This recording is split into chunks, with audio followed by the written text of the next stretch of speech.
하나님의 말씀은 마태복음 8장 5절에서 13절 내용을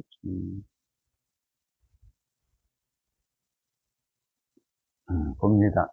5절에서 7절까지만 제가 읽어드리고 나머지는 한번 읽어보시기를 좀 바라고요. 예수께서 가버나움에 들어가시니 한 백부장이 나와 간구하여 이르되 주여 내 하인이 중풍병으로 집에 누워 몹시 괴로워하나이다. 이르시되 내가 가서 고쳐 주리라. 네, 오늘 말씀을 중심으로 백부장의 하인을 고치시다 이런 제목으로 말씀을 좀 나누려고 합니다. 오늘 내용은 상당히 좀 많고 이 구절들에 대한 이해들을 좀 다 가지려면 시간이 좀 많이 필요한데 또 우리가 제한된 시간들이 있기 때문에 좀 몇 가지만 좀 뽑아서 말씀을 함께 나누려고 합니다. 본문이 차지하고 있는 위치를 우리가 잊어서는 안 되죠. 본문은 예수님께서 산에 오르셔서 제자들을 가르치시고 내려왔더니 많은 사람들이 예수님을 쫓아왔습니다. 사실은 산상수훈이 성경의 가장 핵심적인 부분이라고 해도 과언이 될 수 없는 내용들을 많이 담고 있습니다. 구약에 대한 재해석, 올바른 해석, 아니 조금 더 진보된 해석, 여러 가지 말을 붙일 수 있겠지만 하나님의 백성의 삶의 도리에 대한 부분들을 가르치시고 난 다음에 오늘 기적은 세 가지 기적을 주님이 베푸신 내용들을 마태가 기록하고 있는 것을 볼 수가 있습니다. 그래서 주님을 따르려고 하는 자들이 어떤 태도를 고쳐야 하나 이런 부분들을 오늘 세 이적을 통하여 마태는 기록하고 있습니다. 그래서 지난주에 우리가 그 나병 환자에 대한 부분들을 우리가 함께 나누었고 오늘은 중풍병에 대한 이야기들을 잠깐 나누려고 합니다. 지난주는 우리가 하나님의 사람들이 주님을 따라가려고 할 때 제일 많이 나타난 현상 중에 하나가 겉과 속이 다른 문제에 대한 부분들을 좀 나누었어요. 우리는 이 세상에 살면서 자기의 사회적인 지위나 인격을 위해서 상당히 자기 자신을 포장하며 살아가는 경향들이 많습니다. 그죠? 그런 것들을 버려야 합니다. 그리스도인들은 표리부동해서는 안 되죠. 겉과 속이 같아져야 합니다. 속사람이 우리의 겉사람을 통제하고 다스리는 삶이 되어야 합니다. 근데 우리는 어떤 면에서 겉사람이 속사람을 통제하는 잘못된 질서 가운데 살아가는 경향들이 많이 있지요. 그래서 그런 것이 우리의 삶에 고쳐져야 할 부분이고 오늘은 중풍병에 대한 이야기들을 좀 나누고자 합니다. 이 중풍병에 대한 부분들은 상당히 우리가 삶을 살아가는 태도 가운데 굉장히 많이 부닥치는 문제이기도 하고 또 갈등을 일으키는 요소이기도 하고 그렇습니다. 오늘 이방인 백부장에 대한 이야기인데 이 이야기도 좀 우리가 좀 깊게 나누면 오늘 그 실상은 하나님이 이 첫 번째 기적은 유대인들을 향한 기적이었다고 볼 수 있으면 두 번째는 이방인에 대한 이야기죠. 재미나게도 이 백부장의 믿음을 굉장히 칭찬하고 있는 주님의 모습을 볼 수가 있습니다. 이건 좀 깊게 생각해 볼 문제가 있다는 거예요. 왜냐하면 백부장이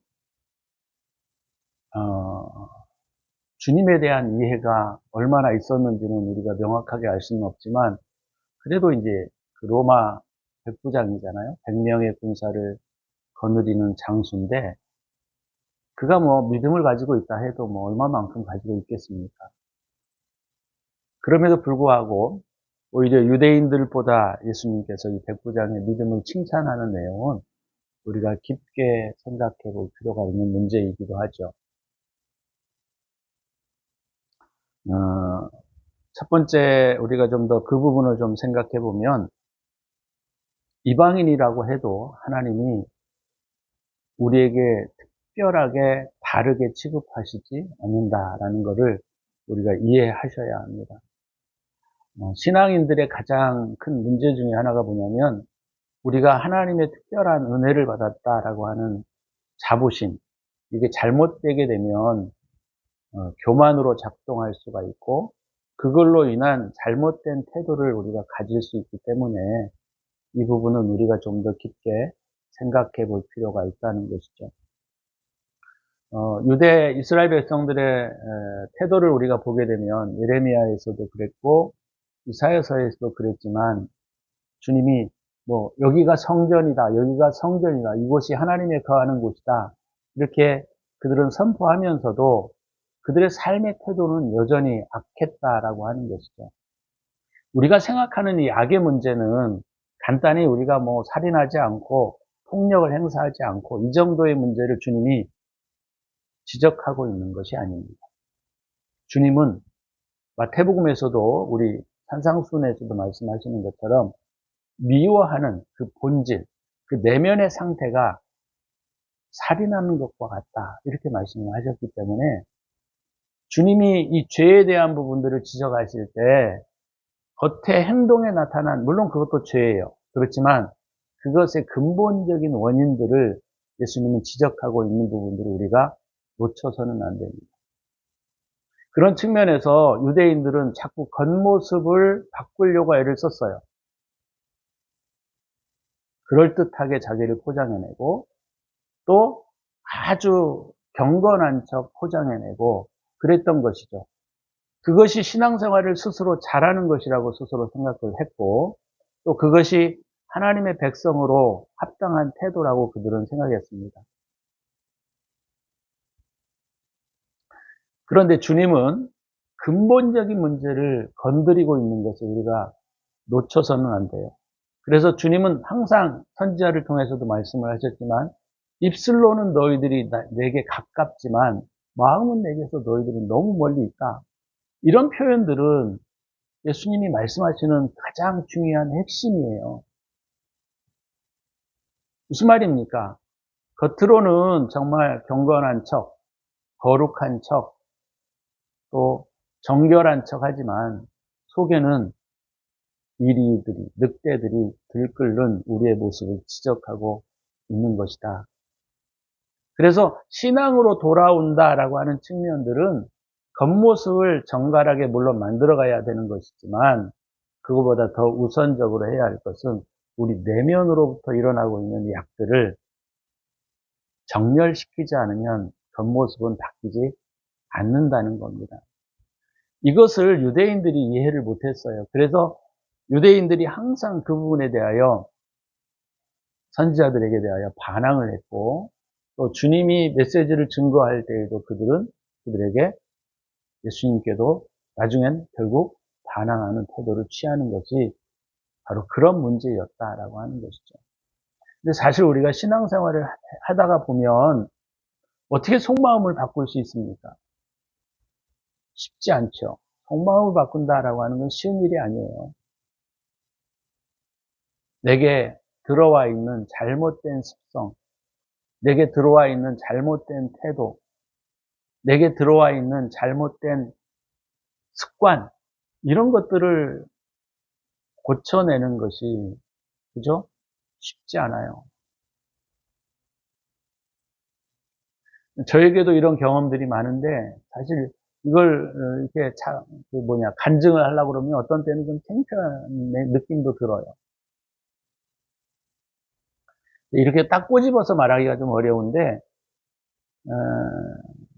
우리 안에 그런 태도들이 너무 많습니다.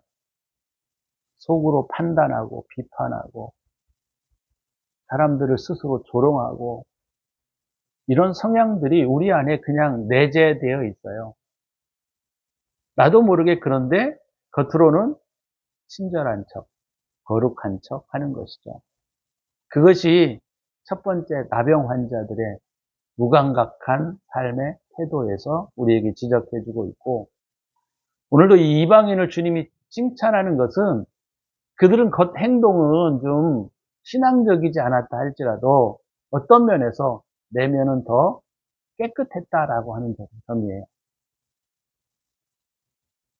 우리는 교회 안에 와서 너무나 치장하는 것이 자연스러워져 버렸습니다. 근데 이방인들은 그런 게 별로 없어요. 그래서 그들의 믿음은 되게 순수해요.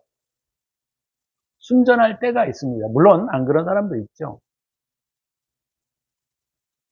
이 두 번째 문제는 뭐냐면, 우리 안에 이 내면을 좀 바꾸고 싶어요. 내가 선이 되어야 되겠다. 선을 행해야 되겠다. 이런 마음과 이런 의지는 있는데, 문제는 뭐냐면 그걸 실행할 수 있는 능력이 내게 없는 상태를 말하는 거예요. 쉽게 말하자면 중풍병은 뭡니까? 사지를 어떠한 부분이 장애를 일으켜서 사지를 자기 마음대로 쓰지 못하는 상태를 말하는 거 아니겠어요? 그게 중풍병이에요. 쉽게 말하자면 중풍병이라고 하는 것은 해내고 싶은 선의 의지는 우리 안에 있지만 그것을 실천할 수 없는 힘이 없는 상태를 의미합니다. 그래서 이런 상태를 우리가 고치지 않으면 우리에게는 삶의 열매가 나타나지 않아요. 열매 없는 나무마다 찍혀 불에 던져지리라 주님이 그렇게 심판을 명하셨던, 물론 너무 그건 무서운 이야기지만 어찌됐건 우리가 삶이 바뀌고 열매가 나타나려면 주님으로부터 열매에 대한 영향분이 와야 되는 것이 맞는 것 같아요. 그래서 선에 대한 의지가 없는 사람, 선에 대한 의지는 있는데 어떤 면에서 실행할 수 있는 힘이 없는 사람들에 대한 비유이다, 이렇게 말할 수 있는 것이죠. 여기서도 우리가 세 가지 기적 중에 좀 특징적인 것이 있다고 한다면 이 첫 번째 나병 환자도 그랬고 또 백부장 하인이 고쳐지는 문제도 그랬고, 이분들이 적극적으로 주님 앞에 나왔다라고 하는 거예요.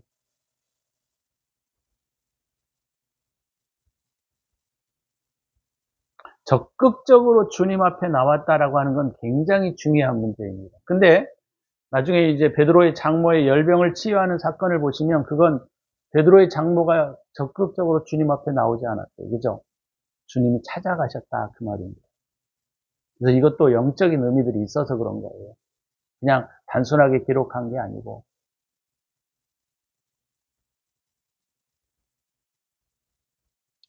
해내고 싶은 의지가 우리 안에 있고 선을 향한 우리의 마음은 있지만 사실 선을 행할 수 없는 상태, 이게 바로 오늘 이 중풍병자들이 가지고 있는 문제라는 것입니다. 이것을 기록한 것은 주님이 중풍병도 고칠 수 있어, 그걸 말하고자 함이 아니에요. 치유가 목적이 아니란 말이에요. 주님이 말씀하시고자 하는 것은 우리의 영적인 상태가, 선에 대한 행함을 우리가 하지 못하는 상태가 우리 안에 있을 수 있기 때문에 이런 사람들이 어떻게 하면 고침을 받아야 하는가, 어떻게 고침을 받는가, 이 부분을 말하고 있는 것이죠. 다시 말하면 주님께 나왔더니 중풍병자가 고쳐졌다, 그러면 이거는 의미가 없어요. 물론 육체가 치유가 받고 고쳐지는 것은 굉장히 중요한 문제예요. 그죠? 그러나 이것이 영원한 삶을 결정하는 것은 절대로 아닙니다. 많은 치유받았던 사람들이 예수님을 떠나고 도망갔던 것을 우리가 보게 되면 결코 치유가 중요한 것은 아니다라고 하는 거예요. 물론 치유를 중요하게 여기는 사람들이 있는데 성경은 치유를 중요하게 여기지 않아요.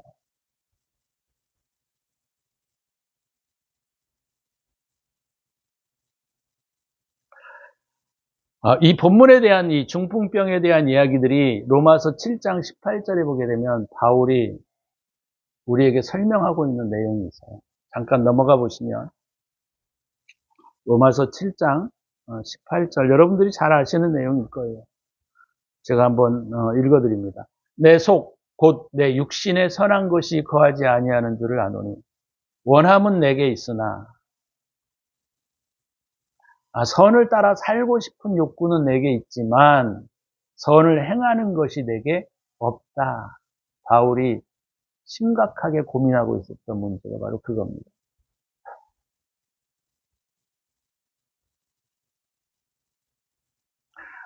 선을 따라 살고 싶어요. 천국에 가고 싶어요. 열매를 맺고 싶어요. 그런데 이 열매를 맺고 싶은 이 내면의 그 욕구와 우리가 행하는 것에는 능력이 우리에게 없다라는 겁니다. 그걸 따라 살면 되죠. 이렇게 우리가 쉽게 말할 수 있을지 모르겠지만 이따가 제가 몇 가지 좀 예를 좀 들어보려고 해요.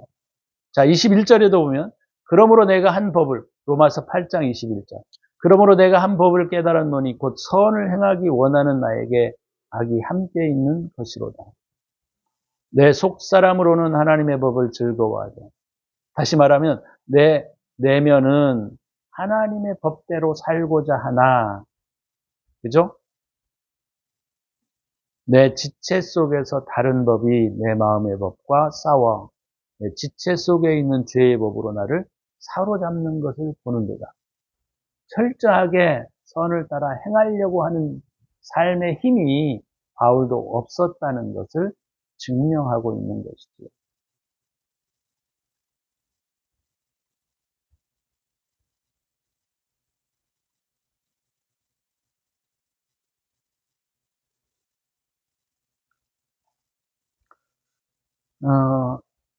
이 로마서 8장과 7장의 이 후반부는 우리가 조금 더 설명해야 할 필요성이 있지만, 우리가 이제 예수 안에 있는 자, 이게 참 어려운 말입니다. 예수 안에 있는 자, 이 부분은 되게 설명이 많이 필요한 부분이에요.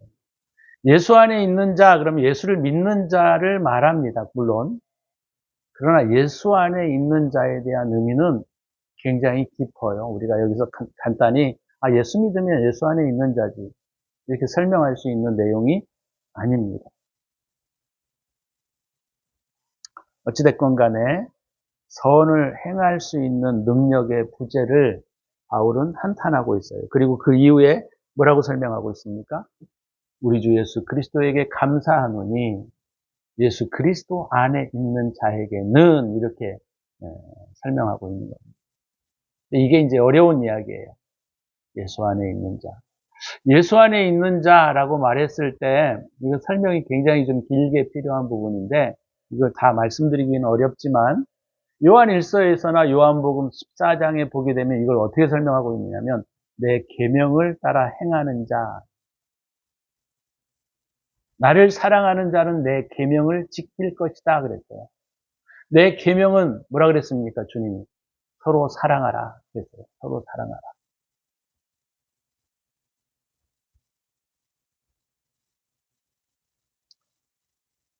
자, 근데 쉽게 말하자면 우리의 힘으로는 사랑이 할 수 없다는 거예요. 사랑이.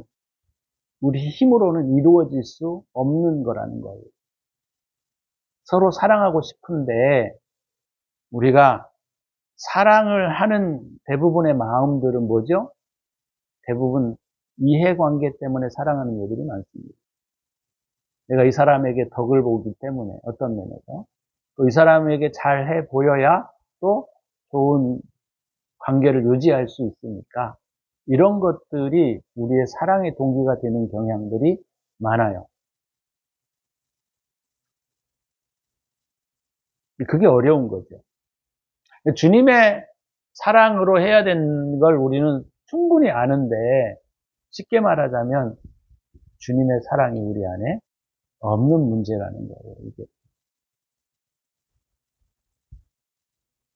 요한복음 15장에서도 너희가 내 안에 내가 너희 안에 있으면 이 사람은 열매를 맺나니 이렇게 표현하고 있습니다.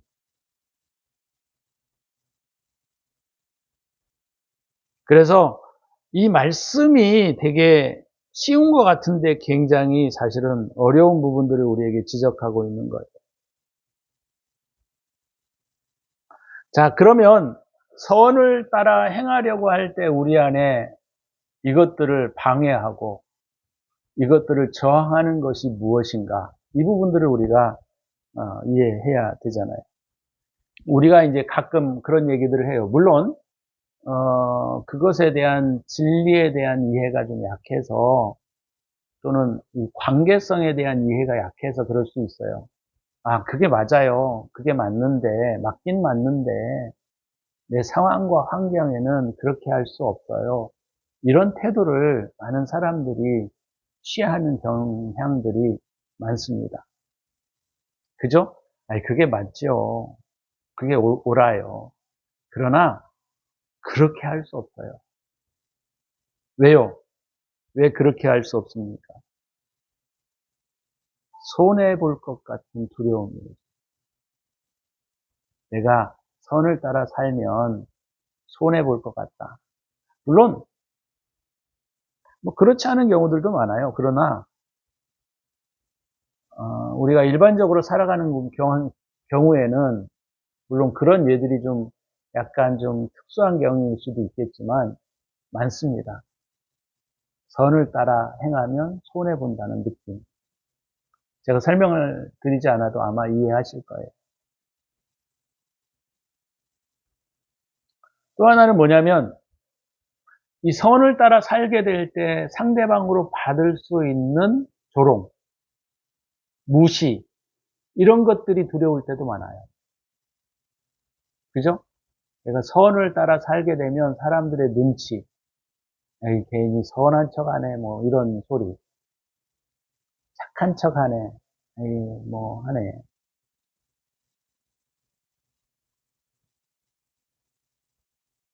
그래서 약해 보이고 무능해 보이는 문제들이 또는 선을 따라 행하려고 할 때 이것들이 저항하는 경우들이 많이 있는 것이죠. 예수님 당시에도 베드로에게 이 유혹이 왔던 것이 바로 그거잖아요. 사람들이 너도 같이 있었던 사람 아니냐 그랬을 때 베드로가 뭐랬습니까? 3번이나 적극적으로 부인했어요. 그건 뭐죠? 내가 그걸 시인하면 당장 잡혀서 죽을 수 있어요. 같이 처형될 수도 있다 이 말이에요. 자기의 모든 삶이 무너지고 넘어갈 것 같은 두려움과 불안들이 결국은 우리가 선을 따라 행하는데 어떤 면에서 그런 부분들이 우리를 강력하게 저항하는 것이죠. 쉽지 않아요. 그래서 제일 근본적인 문제는 뭐냐면 말이죠. 내 태도와 습성 때문에 일어나고 있는 충돌이에요.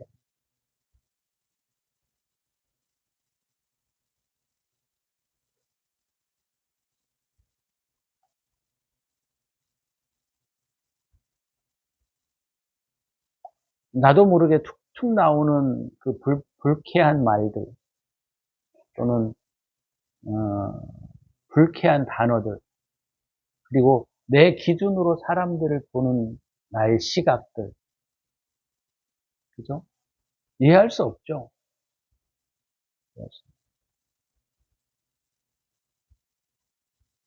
그래서 그냥 에이 뭐 이거 이런 거에 뭐 그렇게 중요하겠어 할 수 없지 하고 그냥 말아버리는 것 그것이 오늘 뭐죠? 중풍병자에 대한 우리의 영적인 상태에 대한 말을 설명하고 있는 부분이다 이렇게 볼 수 있다는 거예요.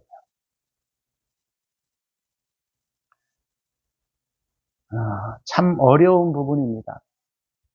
왜냐하면 일반적으로 그냥 이게 손해가 오지 않고 내게 이익이 된다 그러면 누구나 이걸 할 수 있어요.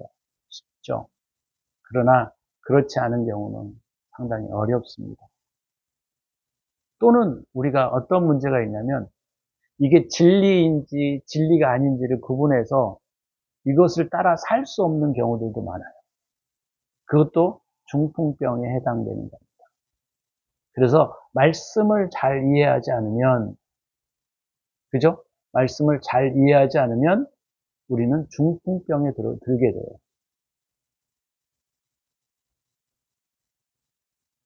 예수의 피가 우리를 깨끗게 하신다라는 말이 우리가 많이 듣잖아요. 예수의 피가 의미하는 게 뭐라 그랬죠? 진리의 말씀. 진리가 우리를 거룩하게 합니다.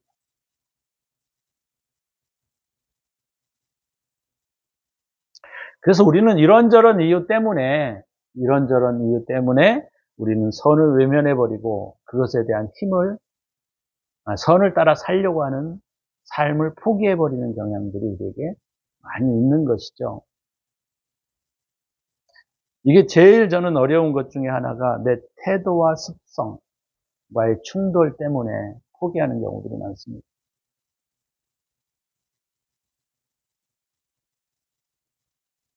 쉽게 말하자면 내가 선을 베풀려고 사람들에게 저렇게 해줬으면 좋겠다 하는데 내가 과도하게 이 선을 베풀려고 하는 마음을 내 안에서 가로막아요. 내 태도가 가로막습니다. 물론 잘 조절을 해야 할 필요성은 있겠죠. 하지만 내가 자라왔던 환경이나 내가 배워왔던 경험이나 내가 가지고 있는 내 생각의 태도 안에 갇혀 있게 되면 내가 내 기준으로 모든 것들을 판단할 수밖에 없는 것이죠. 이것 또한 어떤 면에서 보면 중풍병자예요.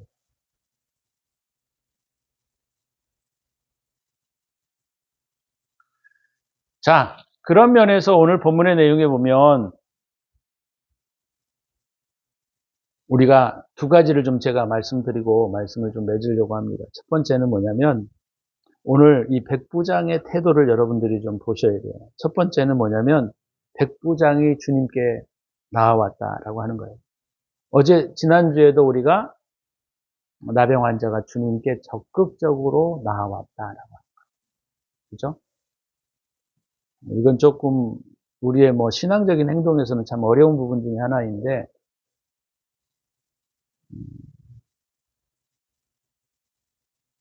첫 번째로는, 이 백부장이 우리가 읽지는 않았지만 8절에 보시면 이렇게 말하고 있어요. 백부장이 대답하여 이르되 주여 내 집에 들어오심을 나는 감당하지 못하겠사오니 다만 말씀으로 하옵소서. 그러면 내 하인이 낫게 싸움나이다. 대박이에요, 대박이에요.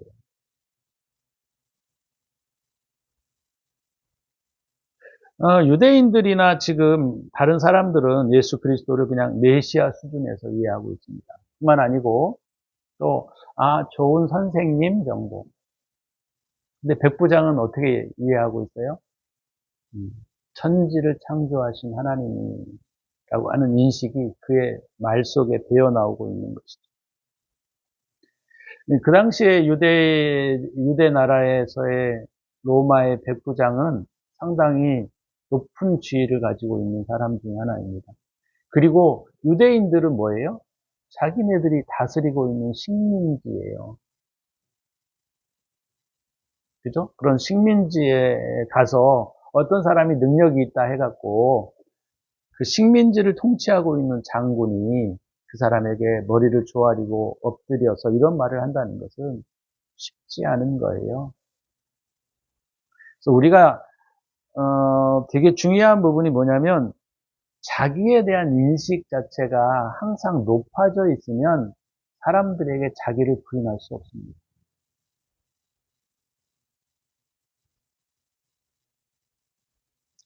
그래서 우리가 이런 면에서 보게 되면 이 백부장이 얼마나 자기 자신에 대한 이해가 깊었는지를 알 수가 있어요. 베드로도 주님에 대하여 그가 그냥 단지 랍비 정도로만 이해하고 있다가 기적을 경험하고 능력을 경험하고 난 다음에 뭐라고 말합니까? 주여 나를 떠나소서 나는 죄인으로소이다. 이 고백이 사실은 그가 신성 앞에 맞닥뜨린 사람의 모습이에요. 많은 사람들은 예수 그리스도를 인성으로 맞닥뜨립니다. 그러나 오늘 백부장과 베드로도 물론 마찬가지고 신성을 맞닥뜨리는 장면을 볼 수가 있어요. 그것은 바로 뭐냐면 온전한 자기 부인이다 이렇게 말할 수 있습니다. 우리가 겸손하다라고 하는 건 뭐냐면 우리가 그냥 아유 나는 못해요 뭐 이 정도의 수준이 아니에요. 겸손하다라고 하는 것은 뭐냐면 실상은 신성을 맞닥뜨리게 될 때에 나타나는 태도다라는 것이죠.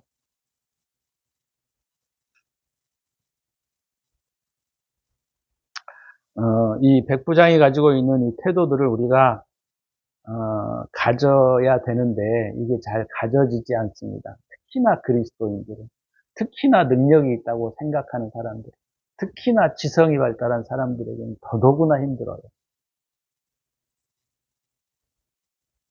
자신의 무가치한 존재라는 인식을 명확하게 갖지 않으면 그것이 그냥 내가 이해하고 있는 나 겸손해야지라고 하는 인식이 아니고 자기에 대한 무가치함에 대한 이해가 명확하게 되려면 주님과 엔카운터가 사실은 있어야 합니다. 그리고 그게 없으면은 겸손한 척 할 수는 있어요. 그러나 내면은 겸손해질 수 없습니다. 되게 어려운 문제예요. 그래서 저와 여러분들에게 이 첫 번째 우리가 해결해 가야 할 문제는 뭐냐면 주님과의 맞닥뜨림이 우리의 삶 가운데 늘 일어나야 돼요.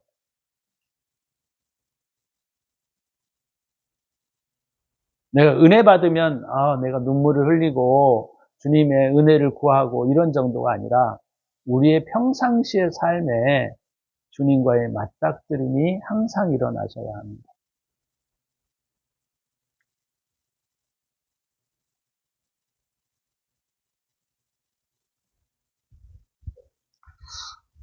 그래서 이것은 주님과의 맞닥뜨림이라고 제가 말씀을 드렸는데 그게 일어나야 가능한 것 같긴 해요. 하지만 중요한 것은 자기를 부인하셔야 되죠. 그죠? 자기를 부인해야 돼요.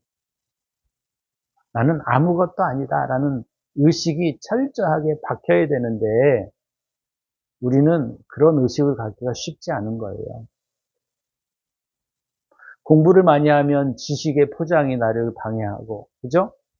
재물이 많으면 재물이 나의 포장을 잘 하도록 만들어버리고, 권력이 있으면 권력으로 나를 포장해버리는 경향들이 많죠. 그래서 사람이 동등해지는 것보다 더 낮아지는 상태. 이것이 천국에서는 높은 자라고 그랬잖아요. 그런 상태로 우리가 들어가야 돼요. 천국에서는 단순히 내가 사람들을 섬기는 문제가 아니고 우리 내면이 내가 저 사람들보다 낫다라고 하는 의식이 우리 안에 들어와야 되는데 우리는 그렇게 하지 않죠. 그래서 우리는 항상 선교를 할 때에도 정복자처럼 해요. 누구를 도와도 정복자처럼 합니다. 이게 복음이 들어갈 때 제일 문제성이 있는 것이 바로 그거예요. 정복자의 태도로 그들을 정복해 가는 것이죠. 문화로 정복하고 지식으로 정복하고 때로는 능력으로 정복해 가는 것이죠. 근데 그거를 스스로는 섬긴다 이렇게 표현하고 있어요. 근데 섬김은 그게 아니에요. 마음의 내면이 완전히 낮아져서 그 사람이 나보다 낫다라고 하는 인식이 내 안에 깔려 있어야 그것이 겸손하다 이렇게 표현하는 거예요. 그것이 오늘 백부장이 말하고 있는 태도의 모습입니다. 백부장이 주님 앞에는 그럴 수 있죠. 근데 우리는 사람에게 그렇게 하셔야 한다는 거예요. 어려운 부분인데. 두 번째는 뭐냐면,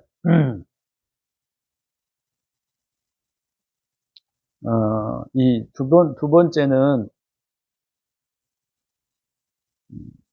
지난주에도 말씀을 드렸던 것처럼, 기도와 좀 관련이 되어 있을 것 같긴 해요. 뭐예요? 주님만이 고치신다라고 하는 거예요. 주님만이 고치신다.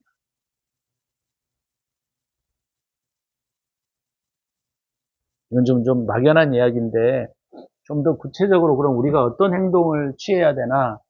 주님께 기도하셔야 합니다. 그죠? 주님께 기도하셔야 돼요. 주님께 간절히 기도하셔야 돼요. 뭐 달라고 기도하시지 말고, 주님이 모든 것의 치유자이십니다.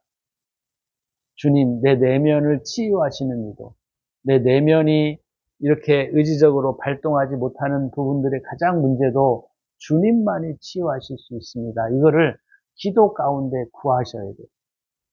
그리고 나를 부인하고 완전히 나를 비우고 주님이 들어오시기를 간절히 구하셔야 한다라고 하는 거예요. 요한복음 15장에 보면 포도나무와 가지의 비유가 나와 있는데 거기에서 주님 뭐라고 말하고 있습니까? 열매의 근원은 우리 인간에게서 나오는 게 아니에요. 주님으로부터 들어와서 주님이 열매를 맺게 하시는 거예요. 그래서 아까 우리가 지난주에 얘기했던 나병 환자도 주님이 오셔서만 고칠 수 있고 이것도 주님이 오셔서만 고칠 수 있는 문제예요. 나는 못해요. 나는 안 돼요. 에이, 뭐 그걸 어떻게 할 수가 있어요. 이게 맞긴 맞아요. 물론 그것이 우리의 가운데 앞으로도 뭐 그런 마음들이 들 수 있어요. 하지만 우리가 그것을 치유하기 위해서 내가 어떤 노력을 하는 것이 아니고 여기에서는 주님이 우리 안에 들어오기를 간구하셔야 한다라고. 그래서 기도할 때 뭐 달라고 하시지 말고 주님이 내게 들어오시옵소서. 주님만이 전부가 되어 주시옵소서. 주님만이 내 생명의 근원이 되어 주시옵소서. 주님만이 나의 치유자가 되어 주시옵소서. 나의 이 중풍병을 주님이 치유해 주셔야 합니다. 라는 마음으로 간절히 구하셔야 되는 거예요. 그것이 기도가 필요한 이유입니다. 능력 구하지 말고요. 은혜를 이것도 은혜의 한 방면이긴 하지만 은혜를 구하시지 말고 주님을 구하셔야 돼요. 주님을.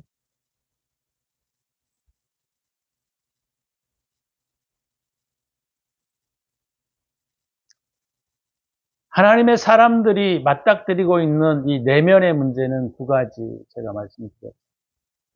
인척하는 거, 선한 척하고 자꾸 자기를 포장해내는 거. 두 번째는 뭡니까? 우리 안에 선을 행할 수 있는 능력이 없음을 철저하게 인식하고 주님이 내게 들어오셔서 그 문제를 풀어주시기를 간구하는 것. 이것이 그리스도인들이 풀어가야 할 숙제라는 것.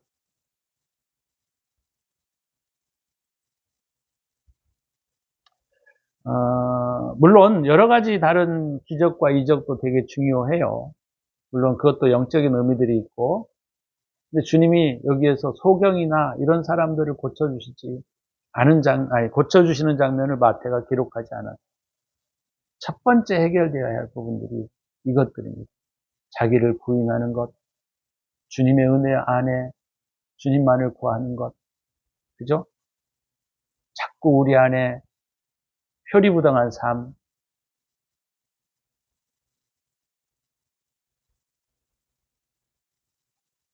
이 표리부동함은 사실 순전의 삶과 밀접한 연관성을 가지고 있고요. 그죠? 두 번째는 오늘 뭐죠? 그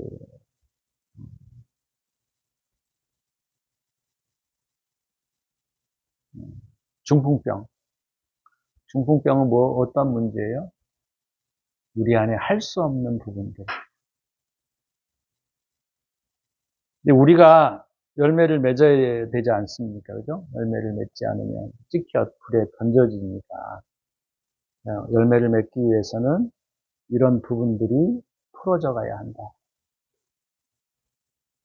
다음 주에 열병에 대한 이야기들을 좀 더 깊게 나누려고 합니다. 여기에 있는, 이 밑에 있는 다른 내용들은 되게 좀 많은 내용들이 있지만, 특별히 이 세 가지 기적에 대한 측면들을 먼저 다루는 것이 좀 필요할 것 같아서 이 부분들을 좀 함께 나누었습니다. 어, 오늘 핵심은 기도로 중풍병을 고쳐라. 우리 내면에 있는 중풍병들을 고쳐라. 그게 핵심일 것 같아요. 기도 많이 하시고 저와 여러분의 삶에 이 중풍병들이 없어져야 합니다. 나병 환자도 없어야 되지만 중풍병도 없어져야 돼요. 세 번째는 다음 주에 이제 열병에 대한 부분들 좀 같이 나누면서 하나님의 사람들이 바꾸어 가야 할 것들 또는 하나님의 사람들이 바꾸어야 할 태도 이런 부분들을 좀 함께 나누었습니다. 오늘 저와 여러분들이 기도하실 때 주님, 내게는 선을 행할 수 있는 힘이 없습니다. 주님이 제게 오셔야 합니다. 주님이 제 안에 오시옵소서. 이렇게 기도하는 시간을 좀 가졌으면 좋겠습니다. 기도합니다.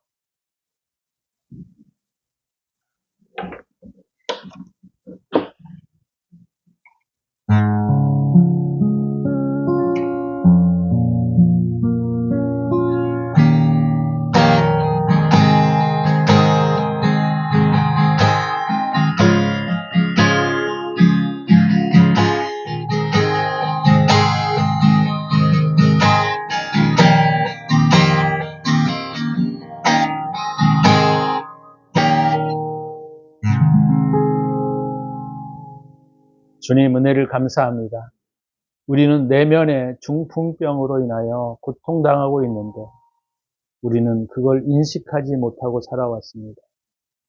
주님, 오늘 이 말씀을 통하여 우리의 중풍병이 고쳐지기를 원합니다. 주님이 친히 우리 깊은 곳에 들어오셔서 우리의 내면에 임재하시고 다스리시고 통치하셔서 하나님, 내 마음의 악함들이 사라지게 하시고 우리의 삶의 회복이 일어나게 하여 주옵소서. 이제는 우리 구주 예수 그리스도의 은혜와 독생자를 아낌없이 우리를 위하여 내어주신 하나님의 사랑하심과 이 시간에 우리 가운데 내주하셔서 우리의 삶을 인도하시는 성령의 축복하심이 오늘도 중풍병자와 같은 우리의 삶을 고쳐주시기를 또 고치기를 다짐하는 당신의 사랑하는 백성들 머리머리 위에 이제로부터 영원토록 함께 있을지어다. 아멘.